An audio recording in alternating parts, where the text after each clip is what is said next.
역대하 26장 1절에서 5절까지 우리 함께 한 목소리로 읽으시겠습니다. 시작. 유다 온 백성이 나이가 16세 된 우시야를 세워 그의 아버지 아마샤를 대신하여 왕으로 삼으니 아마샤 왕이 그의 열조들의 묘실에 누운 후에 우시야가 엘롯을 건축하여 유다에 돌렸더라. 우시야가 왕위에 오를 때 나이가 16세라 예루살렘에서 52년간 다스리니라. 그의 어머니의 이름은 여골리아요 예루살렘 사람이더라. 우시야가 그의 아버지 아마샤의 모든 행위대로 여호와 보시기에 정직하게 행하며 하나님의 묵시를 밝게 하는 스가랴가 사는 날에 하나님을 찾았고 그가 여호와를 찾을 동안에는 하나님이 형통하게 하셨더라. 아멘. 네, 오늘은 우시야 왕 말씀을 함께 나누겠습니다. 우시야는 우리에게 조금 생소한 인물입니다. 저 또한 많이 들어보지 못한 사람인데요. 그래도 우리가 조금 기억에 남아있는 이유가 있습니다. 이사야 6장이 아주 유명합니다. 이사야가 부름을 받았을 때, 부름을 받는 장면이 나오는데 그때가 언제인가 보니까 이사야 6장이 이렇게 말합니다. 우시야 왕이 죽던 해에, 우시야 왕이 죽던 해에 내가 본즉 주께서 높이 들린 보좌에 앉으셨는데 그 옷자락은 성전에 가득하였고 스랍들이 모시고 섰는데 각기 6날개가 있어. 우리가 찬양으로도 많이 부르는 그런 가사입니다. 그리고 우시야 왕이 좀 우리에게 조금 익숙한 이유 중에 하나는 그 나병이 들었는데 조금 독특하죠. 이마에 나병이 든 사건이 잘 알려져 있습니다. 그의 말년에 대한 기록인데요. 그가 평생에 하나님 보시기에 나라를 아주 잘 통치했는데 마지막에 교만하여서 하나님의 심판으로 조금 독특하게 이마에 나병이 들었다라고 합니다. 이 사건이 잘 알려져 있습니다. 우리가 그 우시야 왕 삶 전체를 보면서 우리가 몇 가지 교훈을 좀 함께 좀 나누겠습니다. 우시야는 나라가 굉장히 어려울 때 왕이 되었습니다. 우리가 읽은 본문 1절을 보니까 16세 이렇게 말씀하죠. 여러분 16세가 몇 살입니까? 중학교 3학년, 고등학교 1학년 정도입니다. 그 나이에 단장이나 회장이 되는 것도 아니고 한 나라의 왕이 되었습니다. 여러분 이렇게 어린 나이에 왕이 된 이유가 무엇입니까? 그만큼 상황이 굉장히 어렵고 굉장히 급박했기 때문이죠. 그 이유는 그 아버지와의 관계 속에서 생각해야 합니다. 지난주에 우리가 우시야의 아버지 아마샤 이야기를 나눴는데요. 지난주 제목이 늦어도 유익합니다 라는 제목이었습니다. 그가 에돔과 전쟁할 때 은 100달란트를 들여서 북이스라엘에 10만 용병을 샀는데 하나님이 기뻐하지 않으셨죠. 그래서 아마샤가 손해를 보면서까지 하나님의 말씀에 순종합니다. 그리고 하나님은 기뻐하셔서 많은 전리품을 이제 취하게 하셨습니다. 손해가 임했지만 순종했을 때 그 손해보다 훨씬 더 큰 보상을 주셨습니다. 그런데 그 이후에 문제가 생겼는데요. 지난주에는 나누지 않았습니다. 그 전쟁에서 승리한 이후에 그 취한 전리품 중에 그 에돔과 전쟁했죠. 그런데 이제 전리품에 에돔의 우상이 있었는데 아마샤가 그 전리품을 취하고 그것을 가져와서 우상을 섬기기 시작했습니다.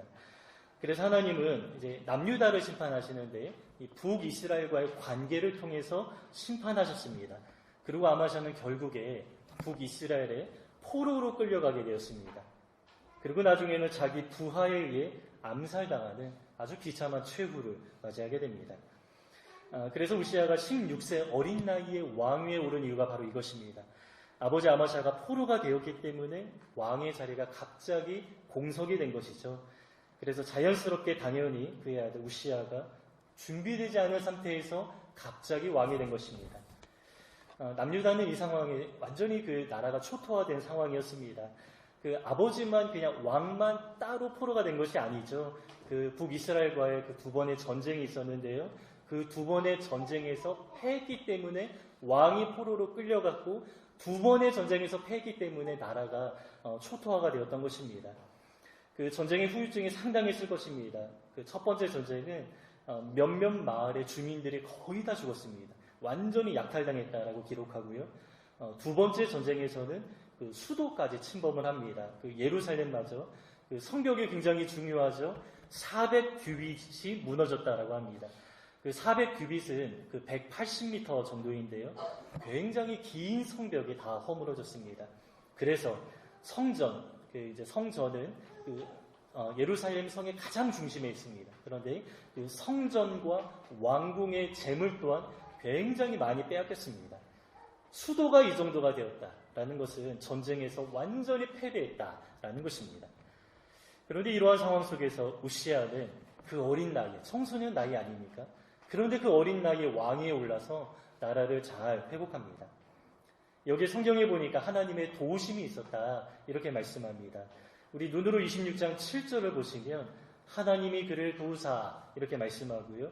우리 15절 마지막을 보시면 독특한 표현이 나옵니다. 기이한 도우심을 얻어 강성하여졌음이더라. 반복해서 하나님의 도우심이 있었다. 하나님의 도우심, 기이한 도우심이 있었다. 이렇게 말씀하죠. 그 하나님의 도우심이 무엇인지 조금 나중에 말씀 나눌 텐데요. 그 하나님의 도우심을 입어서 우시아 왕이 구체적으로 어떠한 일을 했는가 보니까 나라의 모든 면을 강성하게 했습니다. 농사와 무역과 경제와 군사력을 회복하는데 어느 하나 빠지지 않고 안팎으로 모든 영역에서 굉장히 잘 회복하는 우시아의 모습을 보게 됩니다.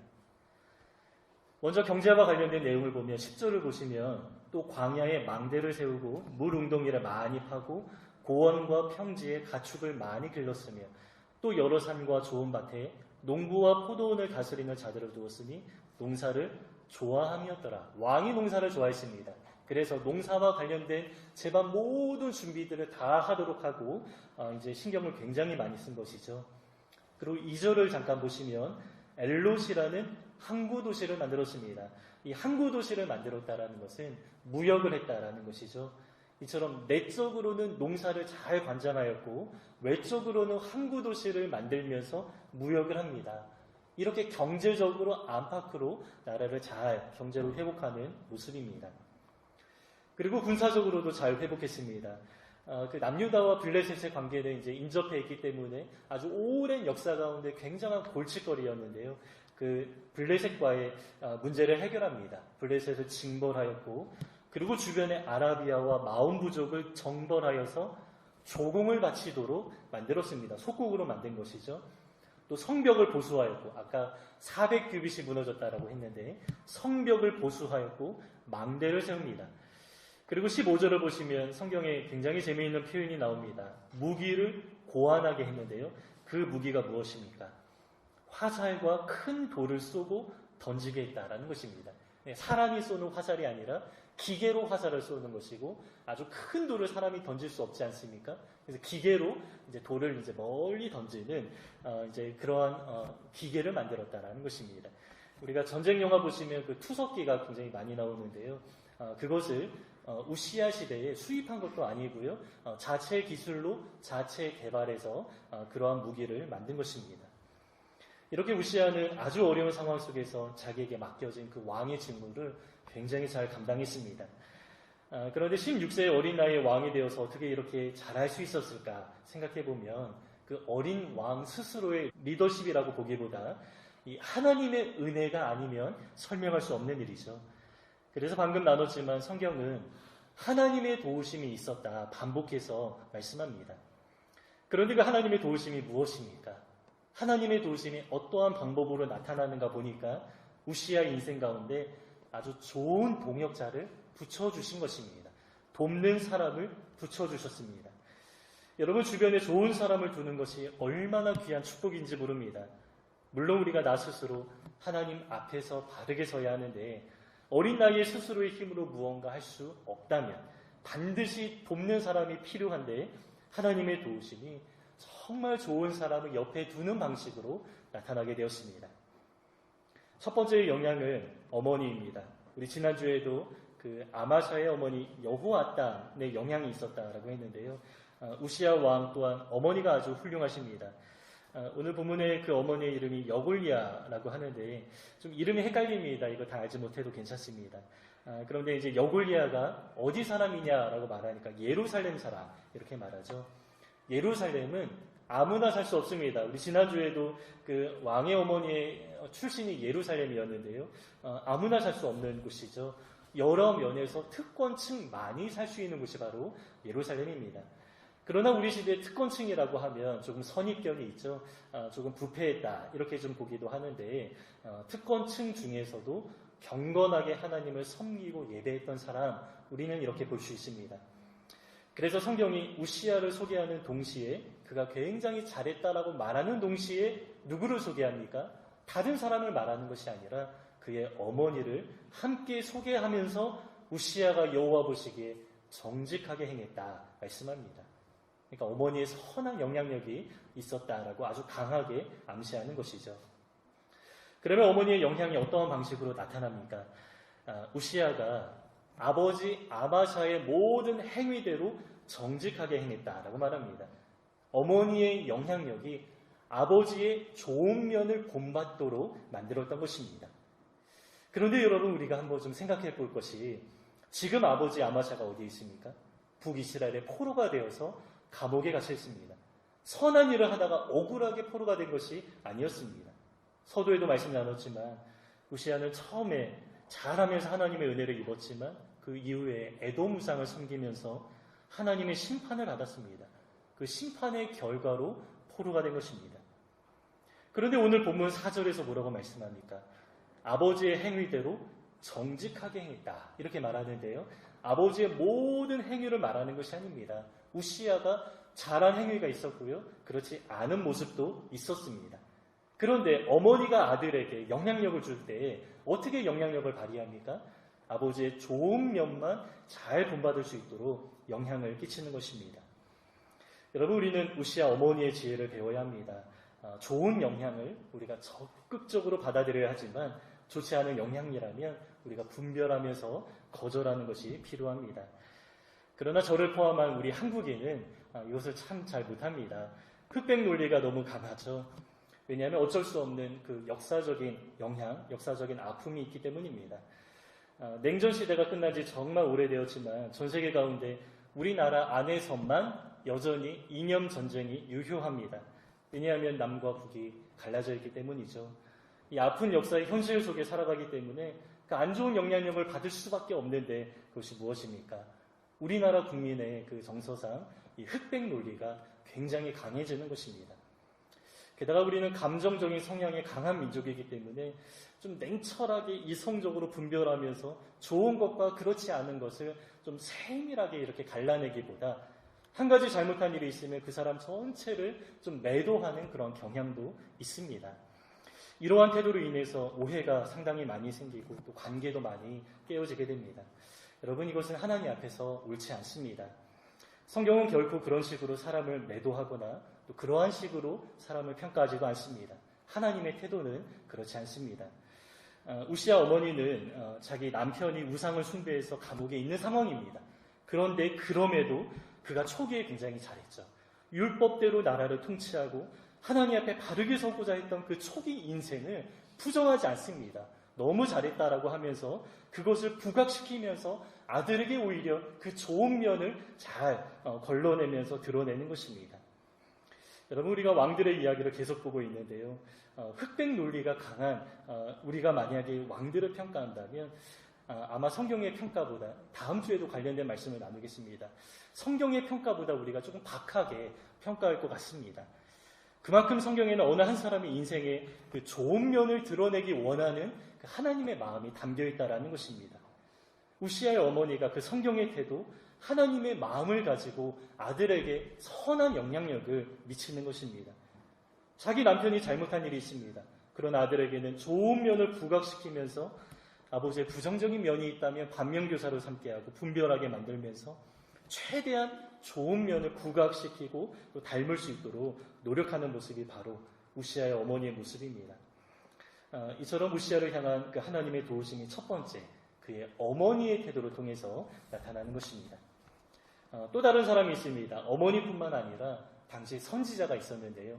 스가랴 선지자라고 합니다. 우리가 성경에 그 스가랴서가 있는데요. 그 스가랴서를 쓴 선지자는 아닙니다. 시대적으로 굉장히 많이 다릅니다. 5절을 보시면 우리에게 익숙한 표현이 있죠. 예전에 제가 요아스 설교를 할 때 짝으로 등장하는 제사장의 이름이 여호야다 제사장이었는데요. 여호야다가 사는 날 동안에 요아스 왕이 온전히 행했다. 예전에 말씀을 나눴습니다. 근데 오늘 본문 5절에서도 똑같이 말씀합니다. 스가랴를 가리켜서 하나님의 묵시를 밝히 하는 사람 이렇게 말하고요. 아주 굉장히 영적인 사람이었다라는 것이죠. 아주 깨끗하게 하나님의 음성을 듣고 또 꿈과 환상을 바르게 해석할 줄 아는 사람이라는 의미입니다. 그런데 그가 우시아에게 미친 영향력이 있습니다. 스가랴가 사는 날에 하나님을 찾았고 하나님을 찾았더니 형통하게 하셨다. 이렇게 말씀하죠. 그래서 여러분 이 스가랴가 한 일이 무엇입니까? 왕으로 하여금 스스로 스가랴가 사는 날 동안에 왕이 어떻게 했습니까? 왕이 스스로 하나님을 찾았다라는 것입니다. 그래서 스가랴의 리더십은 자신이 모든 것들을 하나부터 열까지 다 가르치고 행하도록 만든 것이 아니라 왕으로 하여금 스스로 하나님을 찾도록 그렇게 만든 것입니다. 말씀을 가르칠 수 있지만 계속해서 말씀을 가르치기만 한 것이 아니라 말씀을 스스로 묵상할 수 있도록 만드는 것입니다. 그래서 우리 교회 큐티 모임이 여러분 상당히 중요한 의미가 있습니다. 우리가 설교를 듣기만 해서는 안 됩니다. 저 어릴 때에는 인터넷 이런 것이 없었죠. 아예 없었습니다. 1,000원에 그 설교 테이프 하나 사서 모아놓고 계속 반복하면서 이제 들었는데 요즘에는 인터넷으로 얼마든지 좋은 설교를 많이 들을 수 있습니다. 그래서 우리가 그 듣는 것에 굉장히 익숙해져 있는데요. 여러분이 이 태도는 하나님의 말씀을 대할 때 좀 누군가에 좀 의존하는 그 태도도 함께 섞여 있는 것입니다. 그러나 하나님의 말씀은 나 개인에게 주시는 것인데 여러분 하나님이 나 개인에게 말씀하실 수 있는 그 통로를 우리가 만들어 놓으면서 우리가 하나님과 개인적인 관계를 맺어나가야 하는 것입니다. 이것이 바로 큐티하는 것이죠. 큐티라는 방법이 아니어도 괜찮습니다. 매일 말씀 한 장, 하나님과 개인적인 그런 시간들이 우리에게 꼭 필요하다는 것입니다. 하나님은 우리 개인에게 말씀하기 원하십니다. 설교자를 통해서 한 단계 거쳐서 하나님의 음성을 물론 들을 수가 있습니다. 그러나 이제는 시대가 많이 달라졌다라고 여러 번 말씀드렸죠. 지금은 성령 시대입니다. 구약시대 몇몇 사람들에게만 성령이 임하여서 하나님의 말씀이 몇몇 사역자에게만 점유되고 전해지던 그런 시대는 이미 끝난 지 너무 오래되었습니다. 모두에게 성령이 임했고 모두에게 하나님의 말씀이 다 손에 쥐어져 있습니다. 하나님 우리 각자에게 개인에게 말씀하기 원하고 또 개인적으로 우리와 관계 맺기 원하시고 또 개인적으로 우리에게 말씀하시고 우리의 삶을 인도하기 원하십니다. 그래서 우리는 개인적으로 말씀 보면서 묵상하는 삶을 통해서 내 삶에 개인적으로 말씀하시고 역사하신 그 하나님을 우리가 많이 경험해야 합니다. 기도도 마찬가지입니다. 우리가 모여서 함께 기도하는 거 굉장히 중요하죠. 이것을 부정하거나 평가절하하는 것이 결코 아닙니다. 오히려 더욱 중요합니다. 정말 중요합니다. 그러나 이것만 해서는 안 된다라는 것입니다. 스스로 기도할 수 있도록 훈련하는 것도 필요합니다. 우리 청년 임원들은 제가 매일 귀찮게 하고 있습니다. 공예배가 있는 날은 함께 예배하기 때문에 제가 점검하지 않지만 이 공예배가 없는 날, 월, 화, 목, 토 4일은 제가 기도를 점검합니다. 한 주에 한 번씩 점검하는 것도 아니고 매일매일 카톡으로 이제 기도 시간 알리고 기도 마치면 기도 어떻게 했는지 매일매일 점검합니다. 그러면서 하나님과 개인적인 통로를 이제 만들어 놓고 또 개인적으로 하나님의 그 역사, 하나님의 마음을 품는 그런 연습들을 하는 것입니다. 이 스가랴 선지자의 리더십이 이러한 모습입니다. 자기를 의존하게 만들지 않았습니다. 스스로 하나님을 찾을 수 있도록 그 방향으로 이 왕의 신앙을 세워나가는 것입니다. 이 두 사람의 리더십이 굉장히 귀합니다. 이 어머니의 리더십 아주 귀했죠. 그리고 스가랴 선지자는 또 왕이 스스로 설 수 있도록 이렇게 리더십을 발휘합니다. 여러분 이것이 바로 성경이 말씀하는 하나님의 도우심입니다. 하나부터 열까지 다 챙겨주는 것이 하나님의 도우심이 아니라 좋은 사람을 옆에 붙여주시는 것 이것이 하나님의 도우심이다 말씀합니다. 그래서 우리 삶에 하나님의 도우심이 정말 좋은 동역자들이 주변에 많이 나타나는 그러한 모양으로 이제 드러나게 됩니다. 그런데 그냥 도우심이다 이렇게 말씀하기도 하지만 기이한 도우심이다 이렇게까지 말씀하죠. 왜냐하면 당시 우시아가 왕이 되었을 때에는 경제와 이 군사가 완전히 초토화되었던 상황이었기 때문입니다. 그런데 한 세대 만에 바로 회복되고 나라가 강건하게 일어나는 그러한 모습을 보면서 기이하다. 제가 이 기이하다라는 단어를 좀 찾아보니까 놀랍다, 평범하지 않다, 평범한 것이 아닌 구별된 사건이고 처음 보는 독특하고 특별한 일이다. 이러한 의미가 포함되어 있습니다. 그러니까 하나님의 도우심이 굉장히 눈에 선하고 아주 분명하게 드러나는데 이전에는 한 번도 경험하지 못했던 일들이 나타나는 것입니다. 그래서 기이하다 이렇게 말씀하는 것이죠. 여러분 우리 모든 삶에도 이 기이한 도우심이 나타나시기를 주님의 이름으로 축복합니다. 우리가 이전에 경험하지 못했던 하나님을 새롭게 경험하는 것입니다. 여러분 하나님은 새롭게 일하기를 원하십니다. 내 경험에 국한되는 하나님이 아닙니다. 내가 경험하지 못했던 처음 보는 일들이 우리 삶 가운데 하나님의 도우심으로 인하여서 나타나는 것입니다. 그 일들이 어떠한 방식으로 어떻게 나타납니까? 좋은 사람들, 주변에 좋은 동역자들, 그래서 우리 성도가 이렇게 좀 하나의 공동체를 이루어서 서로에게 좋은 도움을, 좋은 영향력을 나타내는 것이 하나님의 역사에 아주 좋은 통로가 되는 것입니다. 너무 자주 말씀드렸지만 제 인생에도 정말 기이하다 이렇게 좀 고백할 만한 그런 도우심이 많이 있었습니다. 대학 시절 내내 제가 대학 들어가자마자 이제 IMF 때문에 아버지 사업 실패하시고 또 이제 휴학 기간까지 합쳐서 7년 동안 이 쪽방에 살았는데요. 그런데 저는 그 돈 때문에 휴학한 적이 한 번도 없었습니다. 또 신대원 2번 다니면서 5년 동안 공부하는 중에 하나님이 개인적으로 제 삶에 얼마나 많이 도와주셨는지 모릅니다. 어디 기관에, 교회나 어디에 의존해서 제가 등록금을 받은 적이 한 번도 없습니다.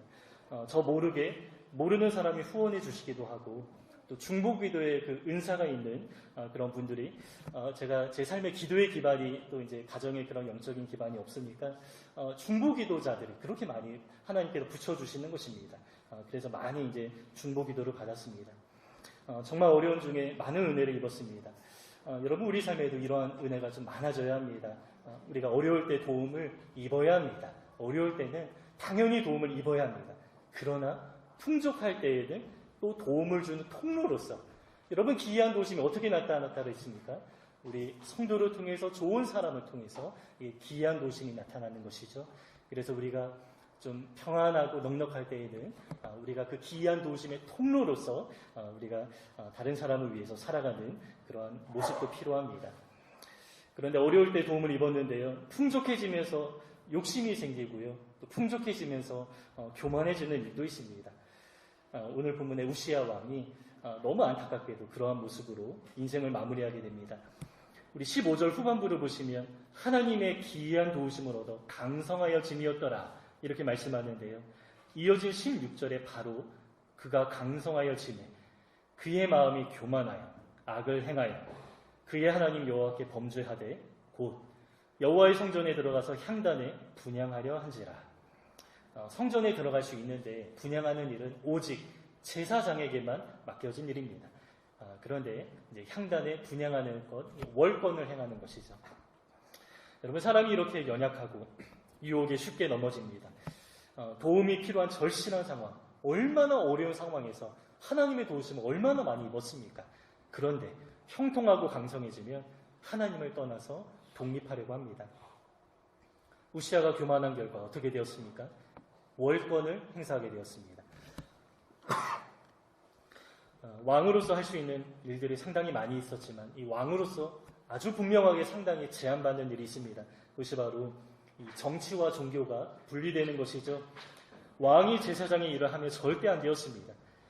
그런데 우시아가 무엇을 하려고 했는가 보니까 분향하는 일을 하고자 합니다. 이스라엘 초대 왕 사울이 이것 때문에 하나님으로부터 버림을 받지 않았습니까? 사무엘 선지자가 제사해야 하는데 자신이 그 직무를 대신했을 때에 하나님이 후회하셨다 말씀하고 하나님의 진노가 임했습니다. 초대 왕의 이야기이기 때문에 우시아 왕이 이 사실을 모를 리가 조금도 없습니다. 그런데 그는 월권을 행하죠. 대수롭지 않게 생각하고 저주받은 사울왕처럼 분향하고자 합니다. 그리고 당시 그 제사장 아사랴가 이 상황을 굉장히 심각하게 받아들입니다. 얼마나 심각하게 받아들이는가 보니까 마음이 용맹한 자, 이게 마음이 용맹하다라는 것은 목숨 걸고 싸울 수 있는 사람입니다. 마음이 용맹한 80명의 제사장을 대동하고 왕이 분향하는 이 80명의 제사장을 대동했다라는 것은 왕의 권력이 그만큼 상당히 대단했다라는 것이죠. 그런데 그 일을 막았습니다. 그때 우시아가 그 자리에서 억지로 분향하고자 했을 때 왕이 이제 억지로 분양하고자 했을 때, 이제 막아섰을 때 이제 왕이 화를 내는 것이죠. 그때 하나님의 진노가 나타납니다. 그러니까 하나님의 진노가 우시아의 이마에 나병이 드는 모습으로 나타나게 되었습니다. 레위기 13장에 의하면 그 이마에 나병이 든 사람은 부정한 사람 이렇게 여겨집니다. 부정한 사람은 성전이나 왕궁에 거하지 못합니다. 진영 밖에, 이스라엘 백성이 사는 곳 밖에 거해야 된다 말씀합니다. 그래서 우시아 왕이 그 자리에서 쫓겨나게 되었고요. 별궁에 거하게 되었습니다. 하나님의 심판이죠. 그런데 저는 이 대목을 보면서 하나님의 사랑이 그렇게 많이 느껴지게 되었습니다.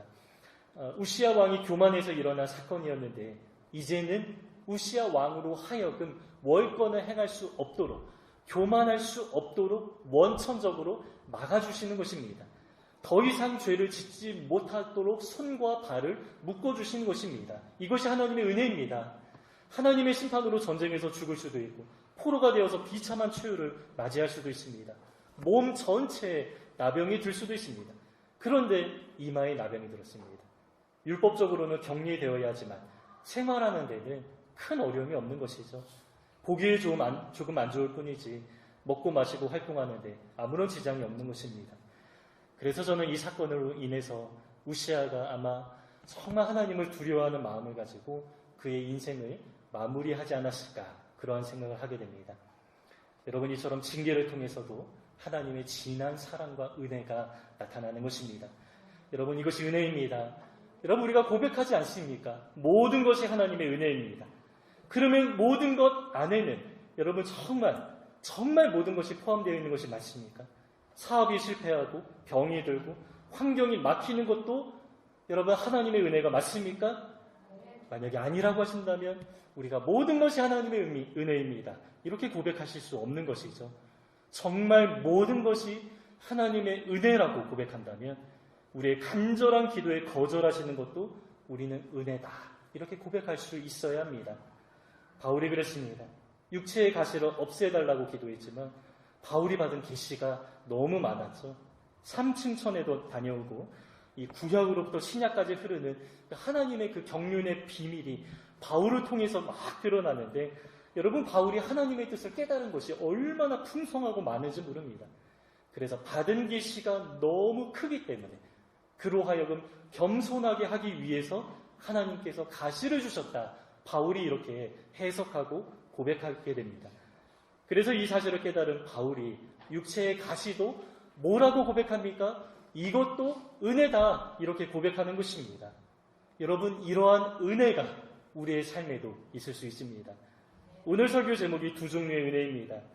하나님의 기이한 도우심과 같은 종류의 은혜가 우리 삶에 임하기도 하지만 이마에 나병이 드는 은혜도 우리 삶에 임하는 것입니다. 그래서 하나님은 우리 삶에 은혜를 베풀어 주시는데 때로 거절하는 방식으로 은혜를 베푸시고요. 인내하게 하는 방식으로 은혜를 베풀어 주시기도 합니다. 왜냐하면 하나님은 우리를 너무 사랑하시기 때문에 모든 것을 다 베푸시기에 너무나 조심스러운 면이 많은 것입니다. 문제가 사라지고 삶이 형통하게 될 때 하나님으로부터 독립해서 교만해질 가능성이 우리 사람에게 누구나 다 있다라는 것입니다. 반면에 문제가 있을 때 어떻게 됩니까?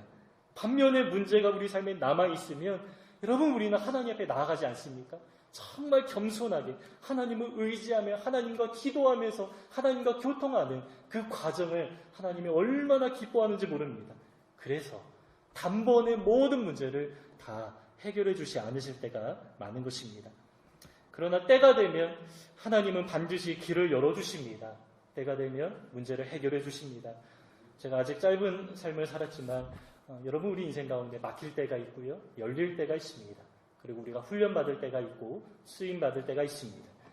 그래서 지금 이 자리에서 우리가 한 가지 가져야 될 태도가 있는데요.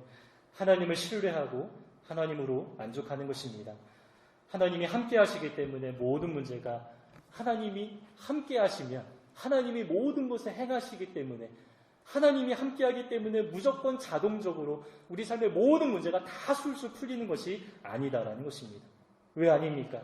우리 안에 죄성이 있기 때문에 하나님은 바로바로 자동적으로 모든 문제를 다 해결해 주지 않으십니다.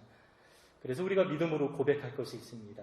겸손하게 우리에게 주어진 이 상황에 대해서 만족합니다. 감사합니다. 하나님 앞에 고백하는 것입니다. 이 고백이 없는 상황에서 문제를 풀어주시면 오히려 영적으로 넘어질 수 있고 상당히 위험해지게 됩니다. 시편 16편 6절은 제가 정말 좋아하는 구절입니다. 내게 줄로 재어준 구역은 아름다운 곳에 있으며 나의 기업이 실로 아름답도다. 여러분 야베스의 기도에는 반대 내용이 나와 있죠. 하나님 나의 지경을 좀 넓혀주시옵소서 이렇게 좀 기도하는데 그 야베스의 기도는 조금 다르게 해석해야 됩니다. 여러분 이 시편 16편 6절의 말씀을 우리가 좀 잘 간직해야 됩니다. 하나님이 우리에게 구역을 정해주셨는데 내가 만족합니다. 아름답습니다. 감사합니다. 내게 주신 한계가 있습니다. 내게 줄로 재어진 구역이 있습니다.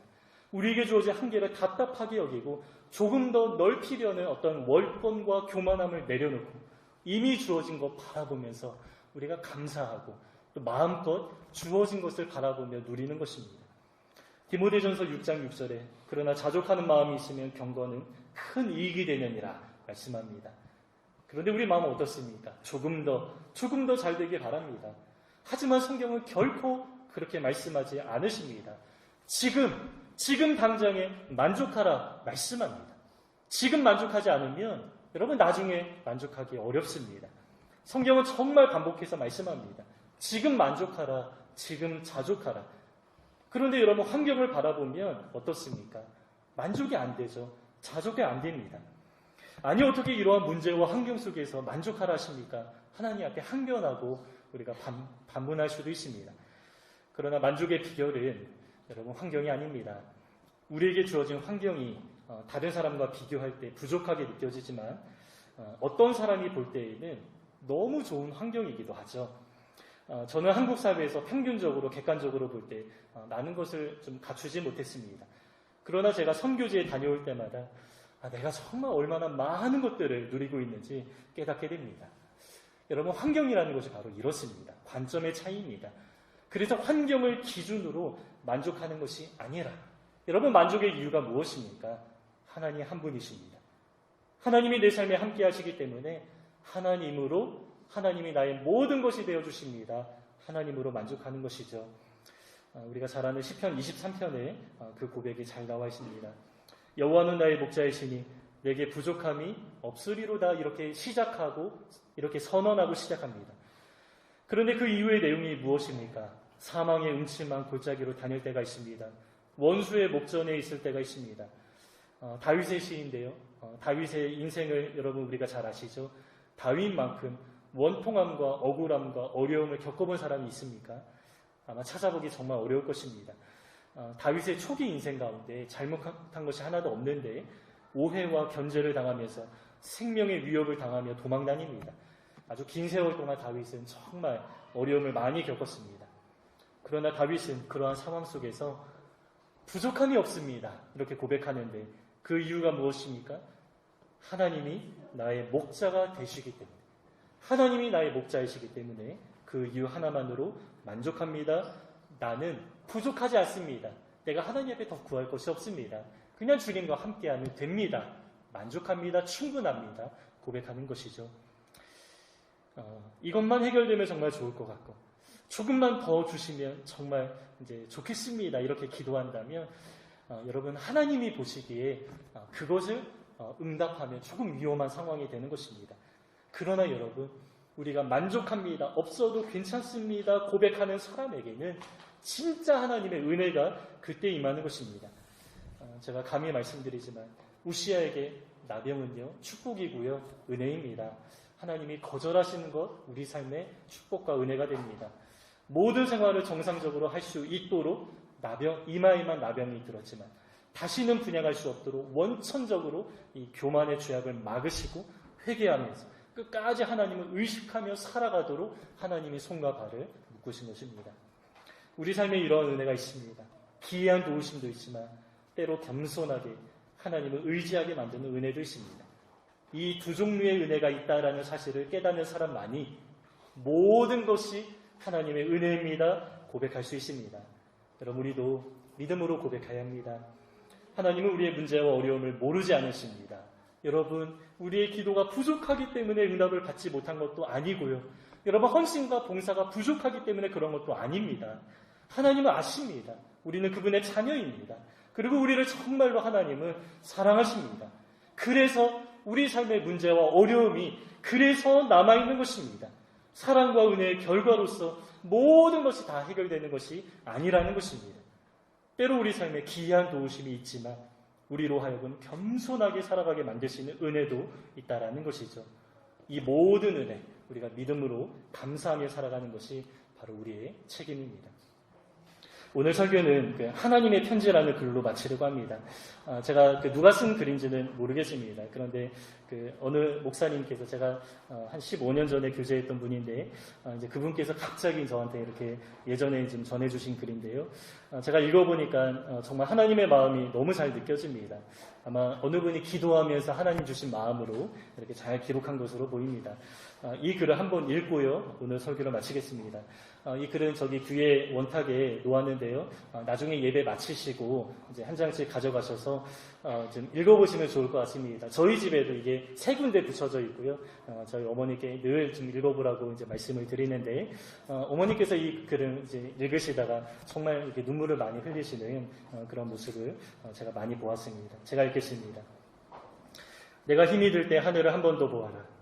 끝도 없는 창공 그곳에서 나는 너를 보고 있단다. 웃고 있는 너를 보는 내 마음은 기쁨이고 울고 있는 너를 보는 내 마음은 가슴이 찢어지는 듯한 아픔을 느끼고 있단다. 내가 너를 위하여 고통을 없이 해주고 싶어도 그건 인생에게 주어진 숙제로서 내가 넘어야 할 산이며 한 번은 내가 지나야 할 연단의 강이란다. 그로 인해 너의 오만함의 돌덩어리를 깎아내어 나의 귀한 보석으로 만들어 내 귀한 사랑으로 보듬어 주려 함이니라.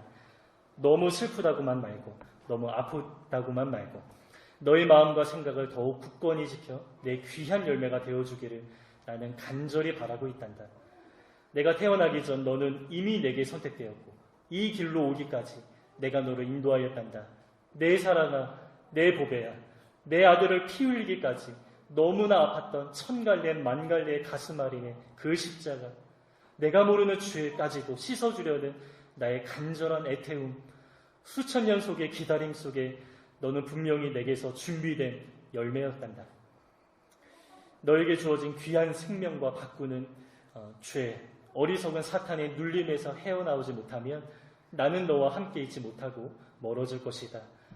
끝까지 주어진 그날을 강하게 버티고 이겨내서 내가 너를 부른 내 사랑을 확인하려구나. 너는 세상의 어느 곳 가도 견줄 수 없는 나의 소중한 복의 첫 열매노라. 나 또한 너를 위한 그 아픔을 모른 채 하고 있지 않다는 것을 꼭 기억하고 빛이 찬란한 하늘에서 너를 지키고 있음을 잊지 말라. 나는 어디에서도 너를 향한 눈길을 놓지 않고 있단다. 사랑한다. 꼭 이겨내거라. 내가 너와 대면하는 그날.